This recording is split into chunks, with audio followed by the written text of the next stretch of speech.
إن الحمد لله نحمده ونستعينه من يهده الله فلا مضل له ومن يضلل فلا هادي له وأشهد أن لا إله إلا الله وأن محمد رسول الله صلی اللہ تعالی علیہ وعلی آلہ وسلم تسلیما کثیرا اما بعد۔ محترم سامعین گرامی، السلام علیکم۔ یہ عقیدہ عذاب القبر کے سلسلے کی 7ویں قسط ہے۔ اس سے پہلے گزشتہ قسط میں ہم عذاب القبر کے حوالے سے مشہور حدیث جسے صلاۃ الکسوف والی حدیث کے نام سے بھی موسوم کیا جاتا ہے اسے زیر بحث لائے تھے، اور اس حدیث کے مطالعے میں ہم یہ جان پائے تھے کہ چاہے کسی شخص کو یہ دنیاوی گڑھے پر مشتمل قبر میسر آئے یا نہ آ سکے، تمام ہی لوگوں کو ایک خاص جگہ لا کر ان سے سوالات کیے جاتے ہیں، اور دیگر احادیث سے یہ بھی معلوم ہوتا ہے کہ وہ مقام آسمانوں میں ہوتا ہے جہاں مرنے کے بعد روح کو فرشتے لے کر جاتے ہیں۔ آج کی اس قسط میں ہم انشاءاللہ العزیز مرنے کے بعد ہونے والے سوال و جواب کے بارے میں قرآن و احادیث صحیحہ کا موقف جاننے کی کوشش کریں گے۔ سورہ ابراہیم آیت نمبر 27 میں اللہ سبحانہ و تعالی فرماتے ہیں، یثبت اللہ الذین آمنوا بالقول الثابت فی الحیاۃ الدنیا وفی الآخرہ۔ اللہ سبحانہ و تعالی ایمان والوں کو اس قول ثابت پر دنیا اور آخرت میں ثابت قدم رکھتا ہے، اور اسی آیت کے بارے میں نبی صلی اللہ علیہ وسلم نے بیان فرمایا، جیسا کہ صحیح بخاری کتاب الجنائز کی روایت میں آتا ہے کہ یثبت اللہ الذین آمنوا نزلت فی عذاب القبر، کہ یہ آیت عذاب قبر کے بارے میں نازل ہوئی ہے، جس کے بارے میں فی الدنیا والآخرہ کے الفاظ استعمال کیے جا رہے ہیں۔ اور اسی طرح صحیح بخاری کتاب تفسیر القرآن روایت کے اندر آتا ہے کہ المسلم اذا سئل فی القبر یشہد ان لا الہ الا اللہ وان محمد رسول اللہ، کہ قبر میں مسلم سے جب سوال کیا جاتا ہے تو وہ گواہی دیتا ہے کہ اللہ کے علاوہ کوئی اور الہ نہیں اور محمد صلی اللہ علیہ وسلم اللہ کے رسول ہیں۔ فذلک قولہ یثبت اللہ الذین آمنوا بالقول الثابت فی الحیاۃ الدنیا والآخرہ، لہذا اس قول ثابت سے یہی مراد ہے جیسا کہ اللہ سبحانہ و تعالیٰ نے اس آیت میں بیان فرمایا۔ اور صحیح بخاری کتاب الجنائز میں قبر کے سوال و جواب کے حوالے سے انس بن مالک رضی اللہ عنہ سے مروی ایک اور روایت بھی آتی ہے کہ وہ کہتے ہیں کہ نبی علیہ السلام نے فرمایا کہ بندہ جب اپنی قبر میں رکھ دیا جاتا ہے اور اس کے ساتھی رخصت ہو جاتے ہیں، یہاں تک کہ وہ سنتا ہے ان کے جوتوں کی چاپ، کہ 2 فرشتے اس کے پاس آتے اور بٹھا کر کہتے ہیں تو کیا کہتا ہے اس شخص محمد کے بارے میں؟ تو وہ کہتا ہے کہ میں گواہی دیتا ہوں کہ وہ اللہ کے بندے اور رسول ہیں۔ پھر وہ کہتے ہیں کہ تو اپنے جہنم کے ٹھکانے کی طرف دیکھ، اللہ نے تیرے لیے اسے بدل دیا ہے جنت کے ٹھکانے سے۔ پھر نبی علیہ السلام نے فرمایا کہ پھر وہ ان دونوں کو دیکھے گا اور کافر یا منافق کہے گا کہ میں نہیں جانتا، میں تو وہی کہتا تھا جو لوگ کہتے تھے۔ تو کہا جائے گا کہ نہ تو جانا اور نہ ہی تو نے سمجھا۔ پھر لوہے کے ہتھوڑے سے اس کے کانوں کے درمیان مارا جائے گا تو وہ چیخ مارے گا، اور چیخ کو جن اور انسان کے علاوہ قریب کی تمام چیزیں سنتی ہیں۔ یہ صحیح بخاری کتاب الجنائز کی روایت ہے، اور اس کے اندر منہال کے بیان کردہ برا بن عازب رضی اللہ عنہ سے مروی جو روایت ہے اس کو ہم بنیاد نہیں بنا رہے کیونکہ وہ ایک ضعیف روایت ہے۔ اس حدیث کے اندر 2 باتیں ہمارے سامنے آئیں کہ بندہ قبر میں رکھ دیا جاتا ہے، اور پھر دوسری بات کہ محمد صلی اللہ علیہ وسلم کے بارے میں سوال کیا جاتا ہے، اور جیسا کہ دوسری روایت کے اندر ہے کہ ایمان کے بارے میں بھی سوال کیا جاتا ہے۔ اور اس سے قبل اسماء رضی اللہ عنہا والی روایت میں بھی یہی بات بیان کی گئی تھی کہ یؤتی احدکم فیقال، کہ تم میں سے ہر ایک کو لایا جائے گا اور اس سے کہا جائے گا۔ یہاں بھی انہی سوالات کا ذکر ہے اور اس روایت میں بھی انہی سوالات کا ذکر تھا۔ سو معلوم ہوا کہ سوال و جواب ہر فوت شدہ سے ہوتے ہیں، لیکن سوال و جواب کا مقام یہ زمینی قبر نہیں، کیونکہ وہ تو ہر ایک کو نصیب ہی نہیں ہوتی۔ اللہ سبحانہ و تعالی فرماتے ہیں کہ ثم اماتہ فاخبرہ، سورہ عبس آیت نمبر 21 میں، کہ پھر ہم نے اس کو موت دی اور قبر دی، یعنی جس کو موت ملی اس کو قبر بھی ملی۔ تو یہ زمینی قبر یہ تو پوری بدھ مت، ہندو، پارسی، کمیونسٹ اور سوشلسٹ قوموں کو نہیں ملتی۔ یہ زمینی قبر تو قوم نوح اور لوط علیہ السلام کو نہیں ملی، موسیٰ علیہ السلام کے زمانے میں ڈوبنے والے قوم فرعون کو نہیں ملی، مدین والوں کو اس ارتی قبر میں نہیں دفنایا گیا، جیسے کہ سورۃ الاعراف آیت نمبر 91 اور ہود 11 کے اندر یہ بات بیان کی گئی ہے۔ اور اسی طرح قوم ہود کو اس قبر میں دفن ہونا نصیب نہیں ہوا، قوم سمود کو یہ قبریں نصیب نہیں ہوئی، اور نہ جانے کتنی قومیں مٹی کی اس قبر سے محروم نہیں، تو کیا اللہ کا حکم ثم اماتہ فاقبرہ ان کے لیے صادق نہ ہوگا؟ ان سے سوال و جواب کہاں ہوتے ہیں؟ یہ عذاب القبر کہاں دیے جاتے ہیں جبکہ ان کو دفنانے والے ہی نہیں ہیں؟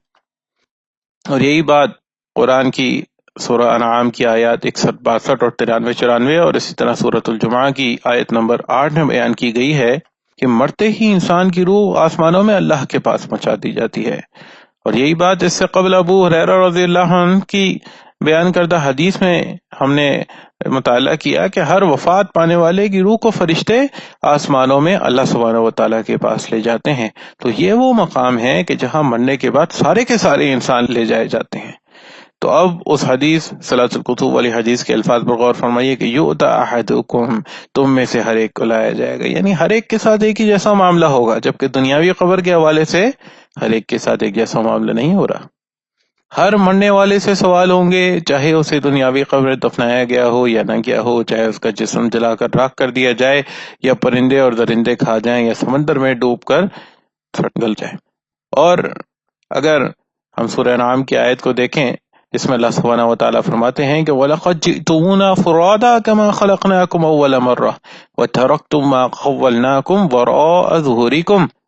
اور تم تنہا پہنچ گئے ہمارے پاس جیسا کہ ہم نے تمہیں پہلی مرتبہ پیدا کیا تھا، اور جو کچھ ہم نے تم کو عطا کیا تھا وہ سب کچھ تم اپنی پیٹھ کے پیچھے چھوڑ آئے ہو۔ تو اس آیت سے یہ وضاحت ہوتی ہے کہ دنیا کو وہ پیٹھ کے پیچھے چھوڑایا ہے، یعنی یہ کوئی دنیاوی مقام نہیں ہے۔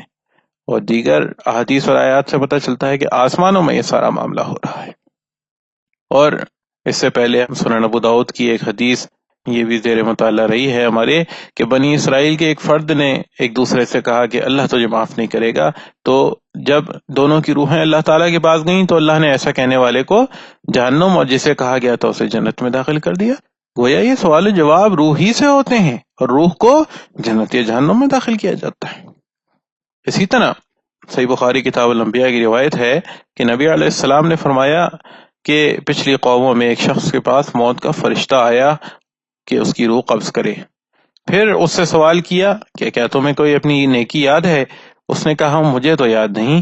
اس سے کہا گیا کہ یاد کرو۔ اس نے کہا مجھے اپنی کوئی نیکی یاد نہیں سوائے اس کے کہ دنیا میں لوگوں کے ساتھ خرید و فروخت کیا کرتا تھا اور لین دین کیا کرتا تھا۔ جو لوگ خوشحال اور ماردار نہ ہوتے میں انہیں مہلت دیا کرتا تھا اور تنگ دستوں کو معاف کر دیا کرتا تھا۔ پس اللہ تعالیٰ نے اس کو جنت میں داخل کر دیا۔ تو اب دیکھیے کہ موت کا فرشتہ ہی سوال جواب کر رہا ہے، اور کوئی شخص ایسا نہیں ہے کہ موت کے اگلے لمحے اس کو اس دنیاوی قبر میں دفنایا جاتا ہے۔ شاید کوئی شخص بھی ایسا نہیں اس دنیا میں گزرا، لیکن یہاں تو سوال و جواب روح قبض کرنے کے ساتھ ہی کیے جا رہے ہیں کہ جب اس دنیاوی قبر میں دفنائے جانے کا کوئی تصور نہیں ہوتا جس لمحے میں۔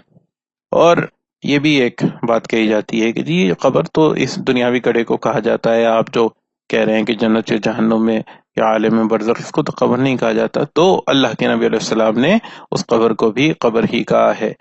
جیسے کہ صحیح بخاری کتاب الجنائز کی روایت ہے کہ نبی صلی اللہ علیہ وسلم انما مر رسول اللہ صلی اللہ علیہ وسلم علی یہودیت یبکی علیہا اہلہا، کہ نبی علیہ السلام ایک یہودیہ کے پاس سے گزرے اور اس کے گھر والے اس پر رو رہے تھے، فقال، اور پھر انہوں نے کہا انہم لیبکون علیہا وانہا لتعذب فی قبرہا، کہ یہ لوگ تو اس پر رو رہے ہیں اور اسے اس کے قبر میں عذاب دیا جا رہا ہے۔ یعنی یہودیہ وہاں موجود ہے، لوگ یہودیہ پہ رو رہے ہیں اور اللہ کے نبی علیہ السلام کیا فرما رہے ہیں کہ اسے اس کی قبر میں عذاب دیا جا رہا ہے۔ تو بتائیے کہ وہ کون سی قبر ہے؟ اور یہ بات تو روز روشن کی طرح آیا ہو جاتی ہے کہ یہ سارا معاملہ عالم برزخ کا ہے، اور قبر کا بھی لفظ نبی علیہ السلام نے استعمال کیا ہے، تو اصطلاحاً اسے ہم برزخی قبر کہہ دیتے ہیں، کیونکہ اصطلاحات کا مطلب ہی بات کو سمجھانا ہوتا ہے، ایک بہت بڑے مدعے کو ایک لفظ کے اندر قید کر دینا، اسی لیے یہ اصطلاح سازی کی جاتی ہے۔ انشاءاللہ العزیز اب مزید بھی کچھ احادیث پیش کی جائیں گی جن سے واضح ہوتا ہے کہ نبی علیہ السلام کا اشارہ کون سی قبر کی طرف تھا، جیسے کہ صحیح بخاری کتاب المغازی کی روایت ہے کہ فاطمہ رضی اللہ عنہا سے فرمایا کہ میرے گھر والوں میں سب سے پہلے تم مجھ سے ملو، اور اسی طرح اپنی ازواج سے فرمایا کہ تم میں سے سب سے پہلے وہ ملے گی جس کے ہاتھ زیادہ لمبے ہیں، یعنی صدقہ و خیرات کرنے والی۔ اب یہ بتائیے کہ کیا فاطمہ اور زینب رضی اللہ عنہما نبی علیہ السلام کی اس مدینے والی قبر میں دفن کی گئیں؟ ہرگز نہیں۔ تو پھر کہاں انہوں نے ملاقات کی؟ ظاہری بات ہے کہ جنت میں عالم برزخ میں جو برزخ کی قبر ان کو ملی ہے وہیں ملاقات کی ہوگی۔ اسی طرح صحیح بخاری کتاب تفسیر القرآن کے اندر آتا ہے ایک روایت کے اندر کہ آدم اور موسیٰ علیہ السلام کی بحث ہوئی اور بحث میں آدم علیہ السلام غالب رہے۔ اب بتائیے کہ آدم اور موسیٰ علیہ السلام کی ملاقات اس عرضی قبر میں ہوئی یا پھر عالم برزخ کا معاملہ ہے؟ اور اگر آپ مزید احادیث کا بھی مطالعہ فرمائیں تو آپ کو یہی نظر آئے گا کہ نبی علیہ السلام کا اپنا عمل یہ واضح کرتا ہے کہ وہ اس زمینی قبر میں عذاب القبر کو ہرگز نہیں مانتے تھے۔ جس طرح غزوہ بدر کے موقع پر مارے گئے مشرکین کی لاشوں کو علیحدہ علیحدہ دفن کیے جانے کے بجائے ایک کنویں میں ڈالا گیا، لیکن امیہ بن خلف کا جسم ٹکڑے ٹکڑے ہو گیا تھا، لہٰذا وہ اس میں نہیں ڈالا جا سکا۔ صحیح بخاری کتاب مناقب الانصار کے اندر یہ روایت موجود ہے۔ اسی طرح صحیح بخاری کتاب المناقب کے اندر ایک دوسری روایت موجود ہے کہ ایک شخص ایمان لایا اور کاتب وحی مقرر ہوا اور پھر مرتد ہو گیا، اور اس کی موت پر لوگوں نے جب اسے دفن کیا تو زمین نے رات کو اسے باہر پھینک دیا۔ اسی طرح 3 دفعہ دفن کیے جانے کے بعد بھی جب زمین نے اس کو باہر پھینک دیا تو اس کو لوگوں نے اسے یوں ہی پڑا رہنے دیا۔ اسی طرح